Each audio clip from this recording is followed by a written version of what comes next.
हुगली के एक बूथ में तनाव की खबर है। फर्जी पोलिंग एजेंट को लेकर यह तनाव है। वहां आरोप लगाया जा रहा है कि फर्जी पोलिंग एजेंट है। आईएसएफ और टीएमसी के कार्यकर्ता ये आरोप लगा रहे हैं और इनके बीच झड़प भी हुई है। हुगली के खानकुल इलाके की यह घटना है जहां पर यह तनाव की खबर आ रही है। ऋतिक हमारे साथ जुड़े हैं। ऋतिक, जरा बताइए हुआ क्या है वहां पर? उस बारे में जानकारी नहीं है। अगर मेरे पास थोड़ा देर पहले आते तो मैं दिखाता कि भांगोर में स्थिति क्या है, यहाँ पर कैसे फोर्स के मूवमेंट हो रही थी। मैं इस बूथ के सामने हूँ। भांगोर बहुत ही सेंसिटिव जगह है, लेकिन यहाँ पर जो है हम हज़ारों के तादाद पर जो है पुलिस को देख रहे हैं, क्योंकि पूरा जो सीनियर ऑफिसर्स और उसके साथ साथ rapid action force, central forces की जो टुकड़ियाँ है, सब जो है वो यहाँ पर सर ये हमारा अलाउ कार्ड है। क्या है यहाँ पर इतना इधर रहती है ये लोग।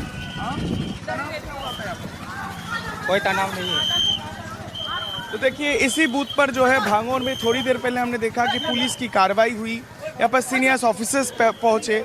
भांगोर की मैं बताऊं तो नौशाद सिद्दीकी और तृणमूल कांग्रेस आमने सामने है और तृणमूल कांग्रेस के कट्टावर नेता जो है वो यहाँ से सामने है। यानी इसको सुबह से जो है आईएसएफ के तरफ से जो है वो बार बार ये आरोप आ रहे हैं कि ऋतिक आपके पास आऊंगा वापस। इस बीच बड़ी खबर बता दें, तारकेश्वर विधानसभा से बड़ी खबर निकलकर सामने आ रही है। बूथ नंबर 123 पर वोटिंग शुरू नहीं हुई है। बड़ी खबर आपको बता दें, वोटिंग शुरू नहीं होने से ममता बनर्जी नाराज हैं। ममता बनर्जी गुस्से में हैं। वो कह रही हैं सुबह 6 बजे से लोग लाइन में लगे हैं और अब तक वोटिंग शुरू नहीं हुई है। 10:25 हो रहे हैं। ममता बनर्जी ने इस पर नाराजगी जताई है और हमारे साथ खास मेहमान लगातार बने हुए हैं। संजय शर्मा जी, मेरा सवाल आपसे है कि ये जो स्थिति बनी हुई है ये अमूमन बहुत सी जगहों पर होती है जब पोलिंग शुरू होती है। ये आपको ये लगना कि ये जानबूझकर हो रहा है, आखिर इसके पीछे क्या वजह? नहीं, ऐसी अवस्था कई बार हो जाती है तो हमारा कहने का मतलब तत्काल उस पर कार्रवाई की जाए। लोग 6 बजे से लाइन में लगे हैं और अभी तक बूथ वोटिंग चालू नहीं की इन्होंने। इसके लिए दीदी ने कहा है। और आज मैं बता दूं, आज का पूरा चुनाव दीदी में चुनाव है, ये ध्यान रखिएगा मेरी बात।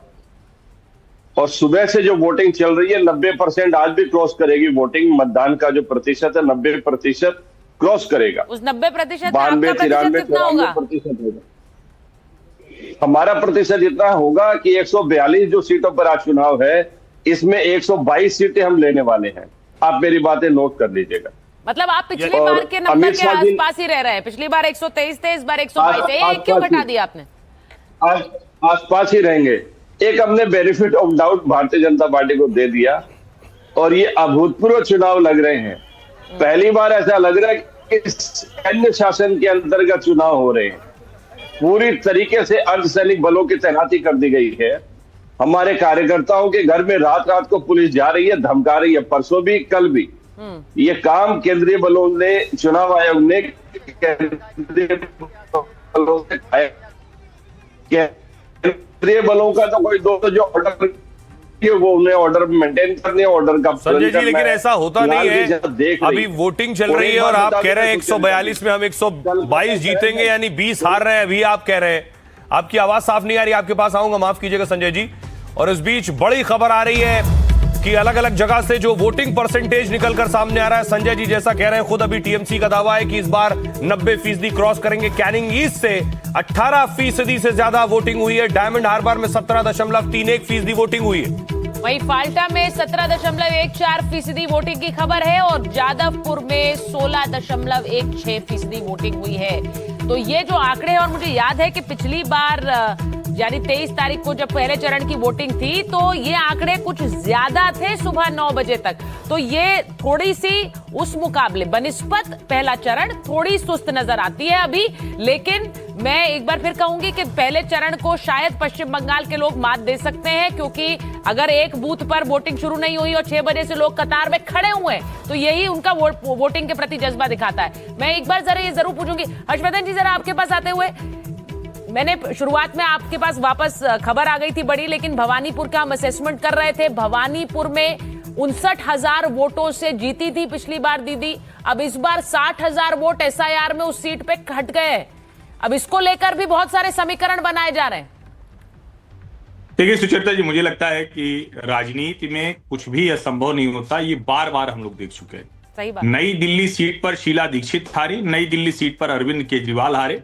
और आमतौर पर मेरा ये मानना है कि जब कमांडर हारता हुआ दिखता है ना, हम नहीं जानते हैं भवानीपुर में क्या होगा या बंगाल का चुनाव क्या, वो 4 मई को पता चलेगा, लेकिन जो संकेत दिखते हैं, और अभी जयंतदा ने बहुत बड़ी बात कही, सत्ताधारी पार्टी, वो भी तृणमूल जैसी सत्ताधारी पार्टी जो इतनी पावरफुल है, और मैं तो कहता हूं कि भारत में कम ऐसे नेता है जो ममता बनर्जी जैसे, उसके बावजूद अगर वो कह रहे हैं कि मैं एक एक बूथ पर जाकर वोट चेक करूंगी, वोटर देखूंगी, गड़बड़ तो नहीं है, इसका मतलब ये है तृणमूल कांग्रेस का कॉन्फिडेंस हिला हुआ है, तृणमूल कांग्रेस के लोगों को डर लग रहा है, और यह संकेत देता है कि उनकी स्थिति कमजोर हो रही। अगर ऐसी स्थिति कमजोर होगी तो उसकी शुरुआत जो सेंट्रल पॉइंट होगा वो भवानीपुर सीट होगी। जी, लेकिन हर्षवर्धन जी, आपको ऐसा क्यों लगता है? मेरा सवाल इसलिए कि 2021 में भी ममता बनर्जी नंदीग्राम हार गई थी, लेकिन राज्य जीत लिया था। अभी अगर आपको लग रहा है भवानीपुर में वो कमजोर है, तो 2021 और 2026 में क्या अंतर आया है? और इस बीच एक बड़ी खबर है, वो बता दें कि उत्तर 24 परगना में समर्थक भिड़ गए हैं। बीजेपी और टीएमसी के समर्थकों में झड़प की खबर आ रही है उत्तर 24 परगना से। वहां पर बीजेपी और टीएमसी के कार्यकर्ता भिड़े हैं, और ये तस्वीरें पिछले चरण में भी आई थी, दोनों ही पार्टियों के कार्यकर्ता। अब अगर वहां से ये तस्वीरें वहीं से आ रही हैं उत्तर 24 परगना से। आवाज बढ़ाइए, आवाज।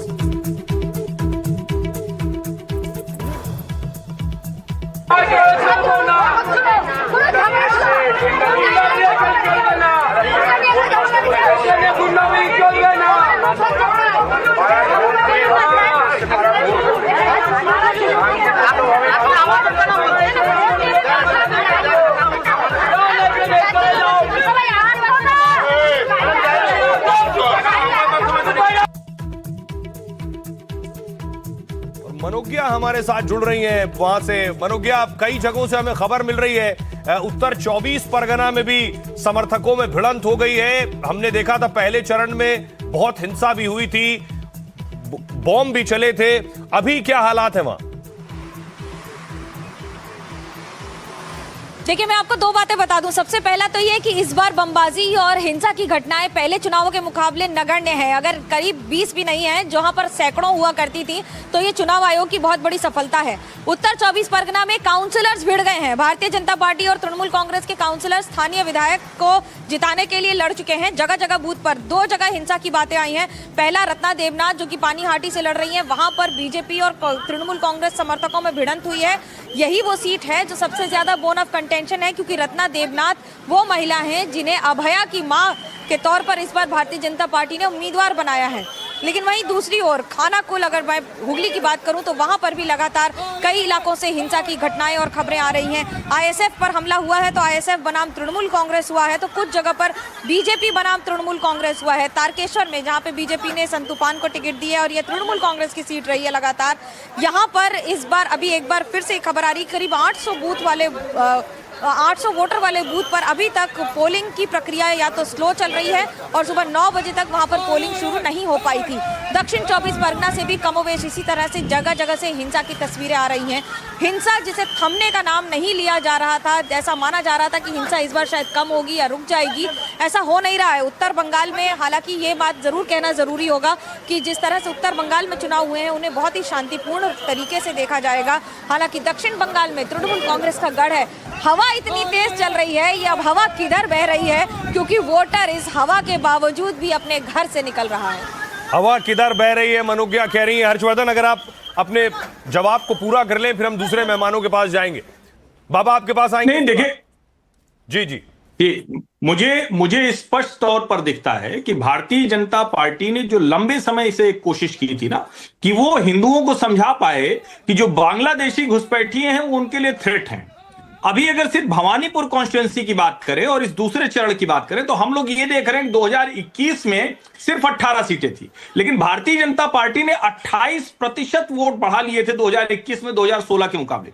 मेरा ये मानना है कि जो नॉन हिंदू बंगाली वोटर था, वो नॉन बंगाली हिंदू वोटर था, वो तो वोट पहले से दे रहा था। जो बंगाली हिंदू वोटर है, जिसको हम भद्र लोग कहते हैं, जिसको हम पावर शेयरिंग क्लास कहते हैं, वो इस बार बीजेपी के साथ जाता हुआ दिख रहा है। और मेरी कुछ जो कोलकाता के व्यापारियों से बात हुई, उन्होंने कहा कि देखिए अब हमें यह लगने लगा है कि हमारा व्यापार अब नहीं चलेगा, हमारे लिए जो रोजी रोटी की समस्या है वो खड़ी हो जाएगी, क्योंकि सबकी गद्दी, सबका धंधा वो कोलकाता में है और धीरे धीरे वो उनको लगता है कि खतरे में आता हुआ दिख रहा है। देखिए, ये जो शिफ्ट है इस दूसरे चरण में, यही जरूरी है। बार बार कहा जा रहा है कि अगर बीजेपी को पांव जमाने हैं या फिर वो सोच रही है कि वो सरकार बनाएगी, तो इस दूसरे चरण का ये शिफ्ट जरूरी है।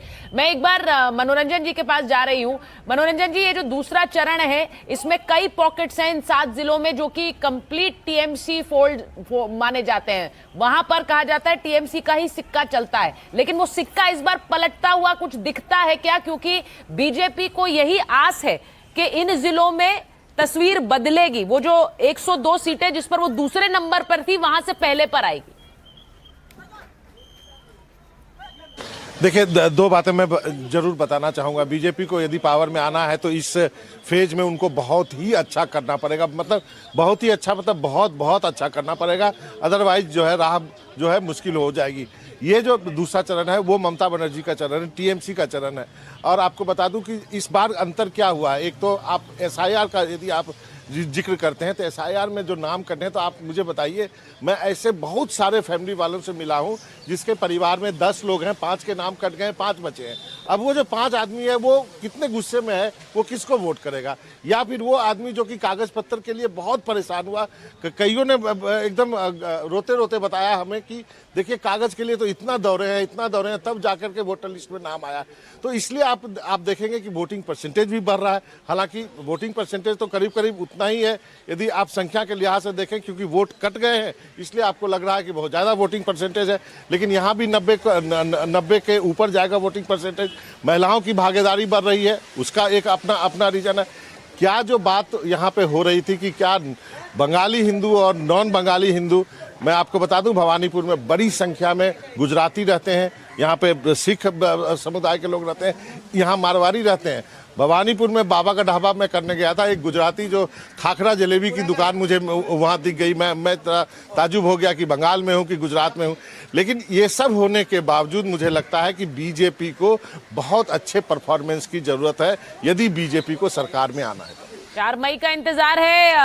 बाबा, जो आप तस्वीर बता रहे हैं, आज तो वोटिंग का दिन है, लेकिन इस बीच आरोप लगातार बढ़े जा रहे हैं। शुभेंदु अधिकारी ममता बनर्जी पर हमला कर रहे हैं और कह क्या रहे हैं? ममता बनर्जी पर एक्शन ले इलेक्शन कमीशन, हिंदू वोटर्स को धमकाने पर एक्शन होना चाहिए। यानी शुभेंदु अधिकारी कह रहे हैं कि हिंदू वोटर्स को ममता दीदी धमका रही है।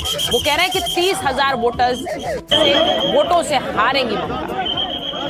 आपको सुनवाते क्या कह रहे हैं? No, my objection is very simple. She is candidate. She is every right to visit every booth. I have no objection. But she is accompanied with 50-60 gunda and obstructing the people and threatening the Hindu voters. It's not good. Election Commission should take appropriate action. Today she is not the Chief Minister. She is the only a simple candidate. She's saying this. Her status and other candidates' status are equal. तो आप सुन रहे थे शुभेंदु अधिकारी को, जो कह रहे हैं कि ममता बनर्जी हिंदू वोटर्स को धमका रही है। संजय जी, ये आप पर आरोप लग रहा है।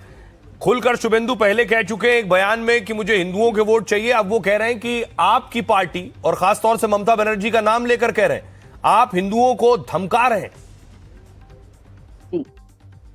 इसमें मैं सोचिए, भवानीपुर सीट जन नेत्री दीदी ममता बनर्जी की अपनी सीट है, वहां से काफी चुनाव लड़ चुके हैं।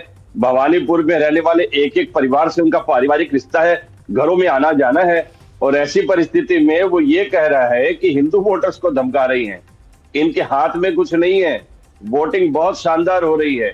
और आप देखिएगा हर्षवर्धन जी, आपका तो बहुत लोगों से मिलना जुलना है, आप बहुत अच्छी अच्छी बातें बीजेपी के लिए कह रहे हैं, लेकिन बहुत से बूथों पर एजेंट तक नहीं बना पाई है।